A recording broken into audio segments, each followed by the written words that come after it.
हमें सानिध्य मिला है हमारे क्षेत्र के ही अध्यात्मविद। आप इस समय बड़ौदा में निवास करते हैं परिवार सहित, अच्छे लाइफ कोच हैं और योग के मर्मज्ञ हैं। खास करके उसके प्रायोगिकी, योग की जो प्रायोगिकी है, नियम, आसन, प्राणायाम, प्रत्याहार, धारणा, ध्यान और समाधि। आपने कुछ अच्छे विपश्यना पर बहुत काम कर रखा है। तो हम गीता चूँकि उस ज्ञान, भक्ति और कर्म योग की बात करती है, उस योग की जहाँ भगवान कृष्ण कहते हैं ऐसा ब्रह्म स्थिति पार्थ नैनम प्राप्य विमुह्यति, एनम प्राप्य न विमुह्यति, उस ब्रह्म स्थिति के लिए हम किस प्रकार से आज के इस विषम वातावरण में मेडिटेशन, ध्यान, योग आदि के माध्यम से विद्यार्थियों में ऐसा संदेश दे कि योग की प्रारंभिक जो श्वास लेने की जो क्रिया विधि है उसके आप विशारद हैं। तो आदरणीय भूपेश जी पाठक साहब से निवेदन करता हूँ। गुरुओं के पास में गया जिसमें मैंने सुदर्शन क्रिया है, इंजीनियरिंग वगैरह, ये सब करने के बाद में मुझे लगा कि एक है जो सब में कॉमन है, वो है हमारी सांस। हम जो सांस लेते हैं, क्योंकि हम जिस दिन हम जन्म लेते हैं तो हम जब पहली सांस लेते हैं तो हमारी बॉडी और उस आत्मा के साथ में एक संपर्क होता है और उसमें वो ब्रिज बनती है अपनी सांस।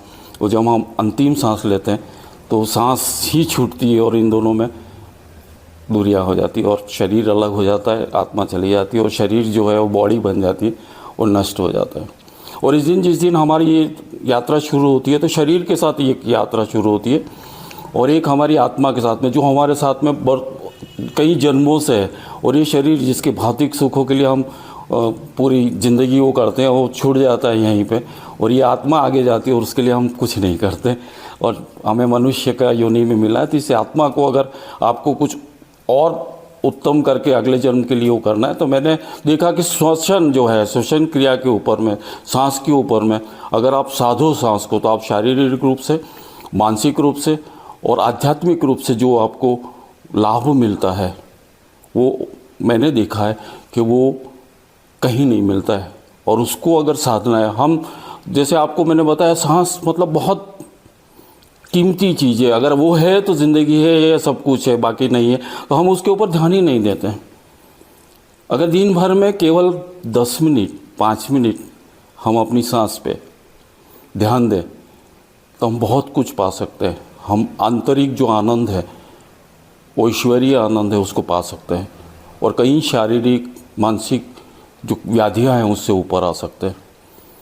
तो मेरा हमेशा ये फोकस रहता है, मैं जब भी किसी से मिलता हूँ तो मैं कहता हूँ कि कम से कम अपने श्वसन के ऊपर में ध्यान दो। 10 मिनट बैठिए, कुछ नहीं करिए, अपनी सांस पर ध्यान रखो, आंखें बंद करो, बैठो, अपनी सांसों पे ध्यान दो। और अगर आपने सांसों पर ध्यान दे दिया तो आप कई चीज़, क्योंकि हमारा जो भी सांस है, जो नंबर हमको मिले हैं सांस, उससे हमारा जीवन बंधा है और हम उन सांसों को खो रहे हैं बिना उस पर क्रोध करके, काम में, ईर्ष्या में, डर में और इस प्रदूषण में। तो कम से कम उसको साथ के हम हमारी जीवन की जो है एक जो हमें मिली हुई है उसे हम पाए पूर्ण रूप से, उसके लिए हमें अपने सांसों पे ध्यान देना होगा। इसमें और पूरक, कुंभक और रेचक का ध्यान रखना चाहिए। नहीं, आप अगर करते हैं तो अच्छा है, लेकिन आप उसमें ऐसा ही करना है अपने को कि आप अपनी सांस, साधारण जो सांस है आपकी, बैठ जाइए आप इस तरीके से, कोई भी आसन में, सुखासन में बैठ जाइए और अपनी सांसों को देखिए। केवल आपकी सांस आ रही है, जा रही है, उसको देखते रहिए और सांस आपकी जो चल रही है वो सांस आप अपना हाथ अपने पेट पे रखिए और अब आप जब आपके कंधे वो करते हैं ढीले छोड़ के आप सांस लेते हो तो आपका पेट बाहर आना चाहिए, वो पूर्ण सांस होती है। और हमारा जो लंग्स है वो 4 भाग में है, तो हम जब सांस लेते हैं और ऊपर ही सांस होती है तो हमारे 2 ही पार्ट उसमें भरते हैं। नीचे के अगर वो हम गहरी सांस लेते हैं और अंदर तक जाती है तो डायफ्राम से ये प्रेशर आता है तो पेट बाहर आता है। तो अगर पूर्ण सांस लेते हैं, अगर किसी को नहीं है तो आप सीधे लेट जाइए और अपनी किताब एक है उसको नाभि पे रखिए और सांस लीजिए और उसको ऊपर नीचे होते हुए देखिए। इस तरीके से आप प्रैक्टिस कर सकते हैं। तो ये करिए। और सांस जो आप ले रहे हैं वो आप फिर धीरे धीरे आप प्राणायाम पे भी जा सकते हैं, रेचक, कुंभक और बंद भी आप कर सकते हो।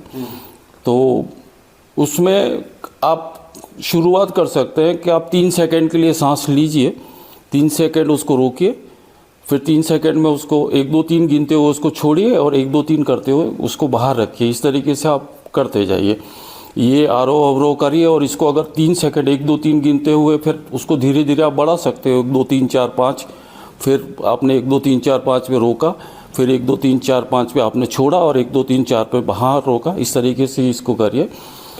और मैं आपको अगर करना है तो हमारी जो सांस है वो देखा जाए तो जो बच्चा होता है उसकी सांस होती है 36 पर मिनट, और जो 18 महीने तक बच्चा होता है उसकी 18 होती है प्रति मिनट, 18 सा। और हमारी वैसे होनी चाहिए 12, लेकिन ये प्रदूषण, स्ट्रेस, इसकी वजह से हमारी जो सांस है वो 15-16 के करीब होती है। और फिर क्रोध, डर, ये वजह से तो बहुत ही बढ़ जाती है और हमारा शारीरिक, मानसिक जो है स्वास्थ्य उसको खोते। तो मैं उसके लिए एक छोटा सा आपको प्रयोग सजेस्ट कर सकता हूँ कि आप अपना एक मंत्र है, आप सब जानते होंगे, ओम नमो भगवते वासुदेवाय। तो इसमें जब आप करें तो बैठिए, रीढ़ की हड्डी सीधी करके सीधे बैठ के सुखासन में, और जब आप ओम नमो भगवते बोल रहे हैं तब सांस को अंदर लीजिए, मन में बोलिए ओम नमो भगवते और वासुदेवाय पे उसको छोड़िए। ये आप करते रहेंगे तो आपकी देखेंगे कि 12 सांस पर मिनट होती है। और ये अगर क्रिया आप करते हैं और इसके ऊपर में आप ध्यान लगाएंगे तो आपको धीरे धीरे धीरे इसकी प्रैक्टिस हो जाएगी और आपको बहुत लाभ होगा। और मैं चाहता हूँ कि आनंद, खुशी ये सबको मिले।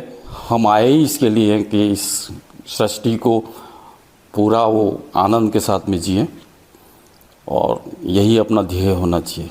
धन्यवाद। बहुत बहुत धन्यवाद। आज के इस छोटे से सत्र में खास करके हमें सानिध्य दिया श्रद्धेय पाठक साहब ने। अथा तो ब्रह्म जिज्ञासा की वेदांत बहुत बड़ा ग्रंथ है ब्रह्म सूत्र, उसका पहला ही सूत्र है अथा तो ब्रह्म जिज्ञासा, और वेदांत का सूत्र है, उस पर आप काम कर रहे हैं। और बहुत एक पुस्तक वीर विवेचन का काम भी आपके मनोमस्तिष्क में है, हम आपका लाभ लेंगे, क्योंकि ये बहुत विरल साधना है। प्रारंभ करना ही कठिन है, इसमें प्रवेश करना ही कठिन है। हम समय समय पर आपका लाभ लेंगे। इस समूह में आप जुड़े हुए हैं, समय समय पर इस प्रकार के संवाद पर कार्यक्रमों से यह समूह और लाभ